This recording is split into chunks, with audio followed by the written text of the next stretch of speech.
I think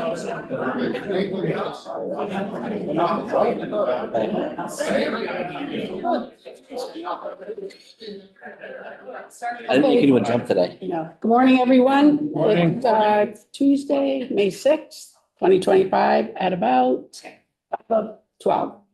Leadership meeting this morning, as everybody is aware, H86, going back to the Committee on Environment. My understanding is the Senate has a similar bill. H86 is the salt bill for chloride bill.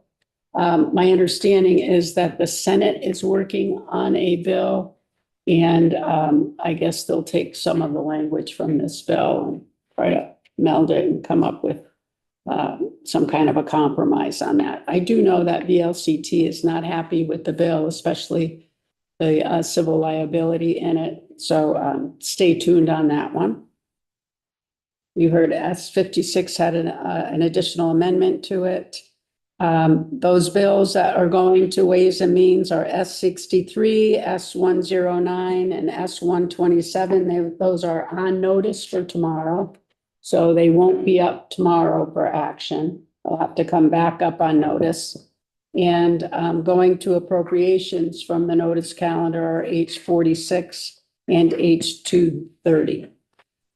My understanding is Senate Education voted out the Ed bill on Friday, and it is being sent to Senate Finance. My understanding is it will live in there for 2 weeks and then come back out onto the floor. Might only be a week. Excuse me. It might only be a week. It might only be a week, but supposedly 2 weeks. And devotionals this morning, which I didn't consider a devotional, but Betsy Ann Rask is working on the guidelines, and hopefully that will alleviate some of the problems that we've seen this session with more of a political statement rather than a devotional on us starting the day in a good frame of mind. So that is all I have. Did I miss anything? I got some devotional tomorrow. Get ready. On notice is, so for on notice tomorrow, really, is our two bills. One is an act relating to extradition procedures. Is Ken Goslant in here? Yeah. Is Ken here? No. Okay, he's reporting it out. No. Nothing. It's good. Okay. And then S44 is in judiciary also, an act relating to authorization to enter into certain immigration agreements. That was, it's an S bill, so it's favorable. More I can tell you. It's 11:0. I can, do you want me to touch on that? quickly? 11. It's 11:0. That's 44. Yeah. Okay. Okay. Does anybody else have anything to come to our caucus today? How was everybody's weekend? I don't have anything else. I have a quick announcement. Topper. We had a bill that was on notice today, S63. And what that does is provide more power to the Green Mountain Care Board to establish hospital budgets and enforce enforcement in terms of making sure they follow the hospital budget. It sets out some fees that, not fees, but like a fine if the hospital doesn't do it. But that's been referred to the way, I think, Ways and Means. Yes. So I don't know when it's going to come back. Yeah, it is. Yeah, I don't even know. One thing, Larry, Labor, Environment has, Before it's 3 votes, so, okay, 3 people did not think it was a good idea. okay. Okay. Larry Labor on your, is it S-230? Or 230, um, seems to be quite. Amy, Fish and wildlife. Amy Sheldon was going to come in, but you can certainly, She wanted to come in and extend an education to us. 30. did you want to speak about it? Did you want to speak on it? I don't mind speaking on it, but Okay. it's a controversial bill because of the amphibians and the reptiles.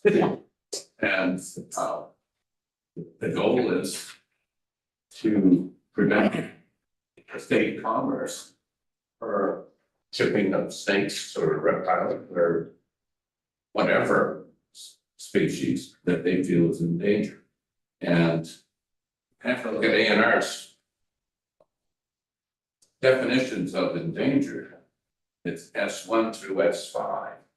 So S5 is the least endangered, and S1 is the prohibitive to harvest. You're talking about bullfrogs and frog legs. You're talking about purpose. Not necessarily for a meal, but because it might be endangered. And certain species, after July 1st of this year, you can't purchase them for pets to put in your terrarium or aquarium. So it's. Oh, did you want her to take over? Okay. Yes. You're gonna stand up here with me, Larry? I know better. Wherever you want, here, over there, wherever you feel comfortable. Amy? Stand right here. Yep. Okay, that's fine. Well, we have this great, Fish and Wildlife Bill, H-230. And, just wanted to give you all a little overview of it. And then if you have questions, we can help answer. It is a bill that came to us from the Fish and Wildlife Department, primarily the way they brought it to us. And it's almost miscellaneous, but I guess I would summarize it by saying it's focused on reptiles and amphibians. So I'll just start with, has a couple first sections on fishing tournaments. I think those are pretty minor changes. It does in section 3. So right now, fish and wildlife violations are all criminal. And it's pretty confusing for folks, and there's a backlog in our courts. Many people, like a minor violation, they pay it, they don't realize they get a criminal record. So we created structure for dividing that up. And there's members of the judiciary, they looked at this for us to help us figure out how to find a path forward to keep appropriate violations as criminal offenses, but also sort of the base now is a civil offense. And it's kind of a streamlining of the system, which say, you guys looked at it. We got advice from that. What's saying? Yeah. You don't have to, it's just, if you want. A lot of the fish and wildlife criminal penalties, they just don't measure up to what a criminal really is. And that's basically why we went with the civil penalties and turned them into tickets. So the next section is really focused on that. But section 6 is the taking of reptiles and amphibians, and that is a new section.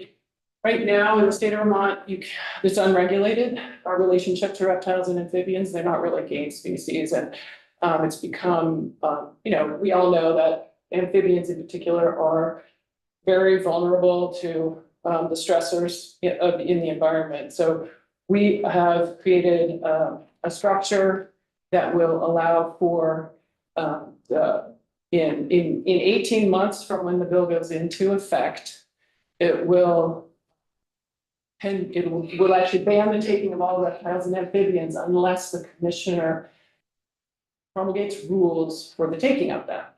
We feel pretty good about this because if folks right now are taking turtles for turtle soup, we're not sure, a little bit anecdotal, that gives the commissioner time to determine whether it's appropriate for that to continue happening, the public to weigh in and figure out if we should be having a season that is more regulated on those or banning them altogether. So sort of then if the commissioner doesn't promulgate rules within 18 months, it defaults to a ban on the taking all of them. Yeah, Has Fish and Wildlife determined that that's some rampant problem we have? I wouldn't say it's a rampant problem, but we did take testimony from scientists who, which problem? Is there excessive taking of those species? Is that what they're concerned about? That's what I'm trying to figure out. What's the genesis of that bill for what reason? Well, we heard testimony that certainly people, it's like, I hate saying this out loud, people apparently sometimes use turtles for target practice. And that there is enough concern to warrant the protection of them. So. And I really like frog legs, and I'm worried that they may be banned for eating frog legs. Right, so the frogs, we had the conversation about the snapping turtle and frog legs. Those are both frogs usually, right? And that's where we got to the rulemaking. If it's a common species and there's people taking them and want to be taking them, then there'll be a season essentially on them. We took testimony from two different scientists. One of them said, yeah, those are really still pretty abundant. And another one said, no, it's like there's places where they're in pretty serious decline. So it's like all species. Amy, a follow-up question, and this is a little bit piggybacking off Representative Morgan's point, is, beyond the direction of the commissioner and the subsequent ban, at the end of the 18-month period, would it be prudent to have a study group to see if this is actually a problem in the state? Sorry, beyond it, I'm not sure I understand. I mean, it seems like there's a lot of anecdotal evidence. Would it be prudent to have a study group to see if there actually is a problem and like what remedies could be suggested out of that? I guess not following. We know that our reptiles and amphibians are in decline and that. But I guess in terms of the solution, in the state, yeah. in terms of the solution, though, shouldn't we have a study group to see what that solution could be? I'm not sure what you're studying, sorry. What the solution, I guess then what is the commissioner doing? Because you're saying that the commissioner has 18 months to come up with a set of rules and guidelines. That's like a public process where you vet a proposal that the government is coming up with to meet our policy intentions here. I guess, typically, and granted, my experience is only in the House Judiciary, but when we find a problem and we want to bring the interested parties into a study group seems to be a really prudent way to do that. Yeah, I mean, and this problem was brought to us from scientists, and one of whom advises, works closely with Fish and Wildlife, and the other is from Fish and Wildlife. Okay. If I may, those rules, they will work with the Fish and Wildlife Board. Just age. Public board. Well, just like if you got your season or move season and whatnot, they will meet and discuss Mark Higley's frog legs and Larry's turtle soup. No, I get that, but I think diversity of opinion too. Yeah, they will, After this, the board will hear from all stakeholders. same term. Okay, I'll take your word for it, Richard. Yeah. Okay. And then the rest of the bill, it goes into focus on a pond slider, which is considered an invasive turtle that you may or may not have purchased for your child. They're very long-lived, and there's concern that they're going to, when they get released into the wild, there's monitoring data that shows they're showing up in Vermont. They're not native to Vermont. And What's the name of the group? pond slider. So apparently, some folks are letting them go. And so this bill does put a ban on their importation and sale, and also Those painted turtle. letting them go. So there's some there. And then a section on confidentiality of the location of a rare threatened endangered species. So if there's a development proposal that deals with the location of a rare threatened endangered species, right now there's no kind of protecting that location, and the location or those kind of species are kind of ripe for commercial exploitation. So right now, if you go on to the A&R Atlas Biofinder, you'll see rare, threatened, endangered species are kind of a blob on the map, and they're not specific to a species. They are just like saying there's a species in that vicinity. This language, again, for Fish and Wildlife is saying, when we're having public discourse about a particular parcel, we don't want to talk about what exact species is there, because collectors come in and take advantage of that. Finally, everybody's favorite section, repeal of compensation of persons suffering damage by black deer or black bear. This is particularly a section of statute that actually, I think originally we took testimony was set up to discourage posting of land, or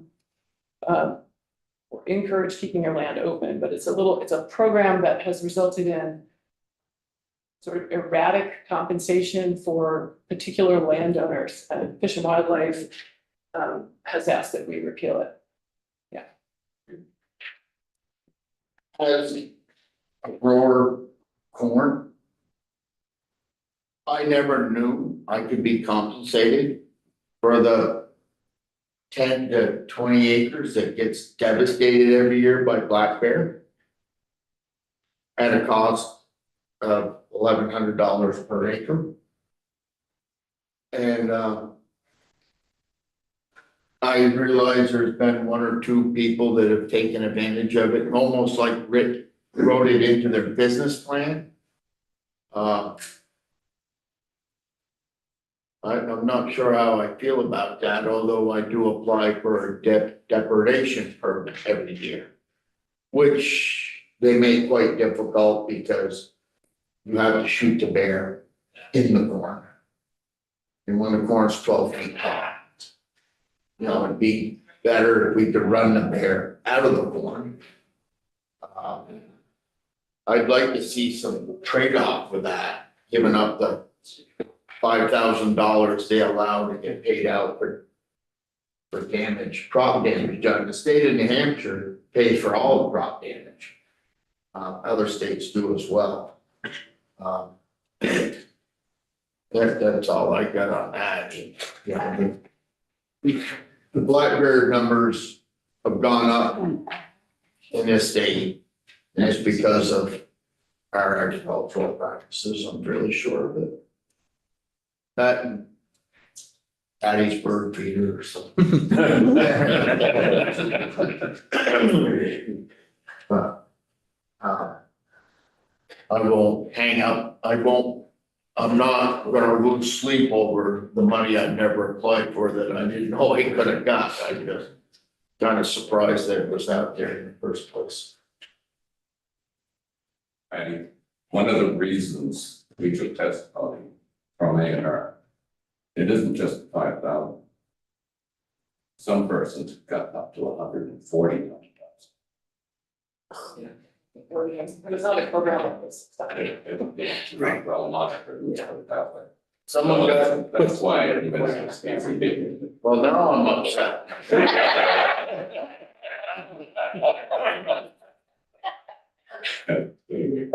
Does anybody have any other questions for Representative Sheldon? No? Okay, thanks so much, Amy. Okay, anything else? I just have a general announcement for the caucus. So I got an email from Chris Burkell, who is the executive director of the Vermont Criminal Justice Council.